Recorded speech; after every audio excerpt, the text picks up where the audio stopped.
Well, good evening guys, and thanks for coming back to the off-road channel. Tonight I'm going to talk about, as promised, how these Yokohama Geolandar MT tires are doing. Now I've got 5,000 miles on these now, so I feel like I'm ready to give you my initial thoughts on them. You know, obviously they're still relatively new, so I can't really talk about tread wear other than the fact that they're wearing evenly across the face of the tire, which I'll show you close up here in just a couple of minutes.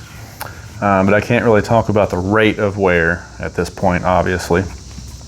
But I just wanted to give you my initial thoughts on these tires. Now, I've ran all of the all-terrain tires on the market and just about all the mud terrain tires, you know, a good portion of the mud terrain tires that are available today. And let's go ahead and address the elephant in the room, which is, how loud are these things? That's what everybody wants to know when you start talking about mud terrain tires. How noisy are they on the highway? Well, if I kind of put them on a scale compared to all of the other mud tires that I've run, you know, from the loudest ones like the KM2s and so forth, and the Cooper STT Pros, which were just noisy as hell. They howled going down the road. Down to the quietest, which would be probably the Milestar Patagonia MT. Those things are really quiet. I would have to put these Yokohamas right in the middle. Honestly, I would put them right in the middle of the pack. They're certainly noisy. They do hum going down the road.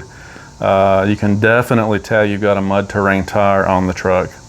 No doubt about it. They make noise, but it's not obnoxious. You know, it's not a rom wom wom wom, you know, like the old tires that we remember from back in the 80s and 90s. It doesn't do that.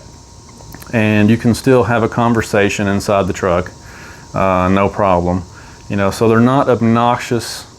You know, they're not going to drive you insane, especially with the windows up and the radio on. You can't really even tell they're there then. You know, if you turn the radio down, you can hear them. If you roll the windows down, then you can really hear them. But again, they're not obnoxious. So I would have to put them right in the middle. I mean, they're pretty typical for a mud terrain tire, you know, in terms of noise. So it is what it is. It's a mud terrain tire. When you buy something like this, you expect that it's going to make some noise, and these do. I'm glad though that they're not over the top noisy. You know, they're not ridiculous. Now, traction. I haven't, you know, it's August. Well, it's September now, September the 1st. Can't believe it's September already. But it's still summertime. Obviously, I haven't had them in the snow yet, so I can't talk about that yet. I imagine that when we get to the 15,000 mile review, we'll probably be able to talk about snow. But I have had them in some really heavy rain. We've had some torrential rain. In fact, we just had the remnants of Hurricane Ida come through here yesterday. And I can tell you, these things are phenomenal on wet roads. For a mud terrain tire, they're really good. Now again, I'll show you a close-up of the tread here in just a moment, but each tread block on these tires has siping in it. A lot of mud terrain tires don't. If you look at, like, for example, the BF Goodrich KM2, KM3, neither one of them have much in the way of siping in the tread blocks. But these do. They have tread siping in every block, and it does help. And I imagine that the rubber compound that Yokohama uses on these probably helps a lot as well. So on wet roads, I haven't had any trouble at all. They do an excellent job. And we have, you know, here in Kentucky, we've got a lot of hills and curves and so on and so forth. So if these things were going to break loose and give me problems, I would have known it by now. But they do a great job. So I have no concerns with them at all in foul weather. They're doing great.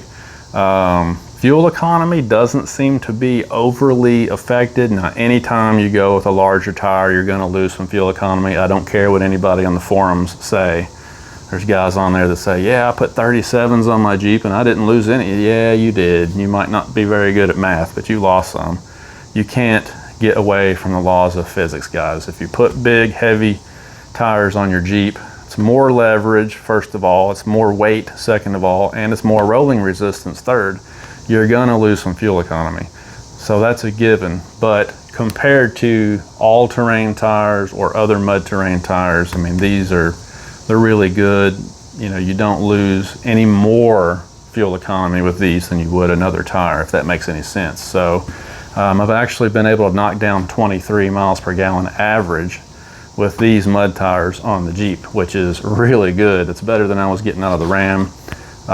You know, commuting back and forth to work every day, I do at least 50% of my driving in the city, still knocking down 23 miles per gallon, hand calculated with these tires, so no complaints there at all. So they're efficient, they have really great traction.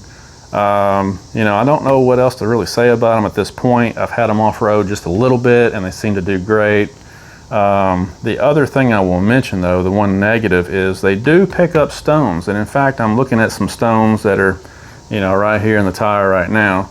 If you look, and again, I'll show you this in just a second. If you look closely at the center tread on these, it's actually pretty tight together. The outer blocks have huge voids in them, but the center circumferential, you know, ring of tread is actually kind of packed together tight, and so they do pick up stones pretty bad. They pick up stones worse than most mud tires, in fact. And you know, I drive on gravel roads every day to get to the public roads, and once I get to the public roads, then all that gravel comes flying out all over the truck, which is one reason I haven't, you know, bought aftermarket wheels yet, because I want to actually keep the tread inside the fenders to protect my paint. But they do throw stones pretty bad. I was disappointed with that. I kind of went with a mud terrain tire this time, partially because I didn't think they would pick up stones as bad as an all-terrain.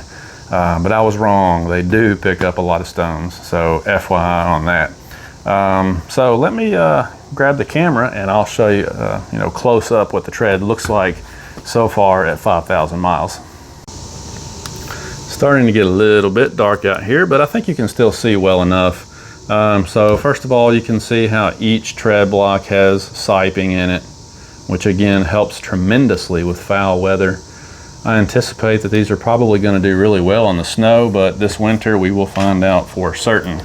Now of course you do have stone and mud ejectors out here, and when I do find stones trapped in these tires, it's never out here as you would imagine. It's always in the center tread, which as you can see is tighter together. Try and get the camera to focus here so that you can see that they are wearing evenly. And unfortunately, my camera is not cooperating with me tonight. Sorry about that. I'm doing the best I can, but hopefully you can see that they are wearing evenly. They're not feathering or chopping. The face of the tread blocks looks really good. Don't really have any complaints there. Everything looks pretty nice with these. So again, you know, they're doing really well. Only 5,000 miles in. It's going to be really interesting to see, you know, as the miles really start to rack up, you know, how will they perform once we get, say, 20, 30,000 miles on them.